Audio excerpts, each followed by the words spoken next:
Hacıqabulda ötən gündən yağan intensiv leysan rayonun mərkəzi və bir neçə kənddə su basmaya səbəb olub. Hadisə ilə bağlı aidiyyatı qurumlar gücləndirilmiş rejimə keçib. Ərazidə suların çəkilməsi üçün işlər görülür və ziyanın müəyyənləşdirilməsi məqsədi ilə komissiya yaradılıb. Rayon Fövqəladə Hallar Komissiyasının sədri Salih Əsgərov bildirib ki, yağışlar günorta saatlarından başlayaraq intensivləşib. Nəticədə rayonun mərkəzi, Muğan qəsəbəsi, 1-ci və 2-ci Udulu, Şorbaçı, Rəncibər, Qubalı Baloğlan və Pirsaat çay kəndlərində bir sıra ev və təsərrüfatlar su basmaya məruz qalıb. Fövqəladə Hallar Nazirliyi və Su Meliorasiya Xidmətinin texnika və canlı qüvvəsi əraziyə cəlb olunub. İlkin məlumata görə təxminən 200 ev və həyətyanı sahə su altında qalıb.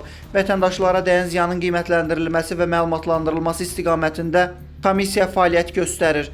Əsas təhlükə isə 1-ci və 2-ci Udulu kəndlərinin yaxınlığında yerləşən, uzun illərdir istifadə olunmayan göldə su səviyyəsinin kəskin artmasıdır. Həmin əraziyə texnikalar növbəli şəkildə cəlb edilib. Bundan başqa Pirsaat su anbarının tam dolması və çayda suyun səviyyəsinin qalxması səbəbindən Rəncibər istiqamətində yolda problem yaranıb. Hazırda bu çətinliklərin aradan qaldırılması istiqamətində işlər fasiləsiz davam etdirilir, deyə məlumatda qeyd edilib. Mirsahib Rahloğlu, Muğan TV, Hacıqabul.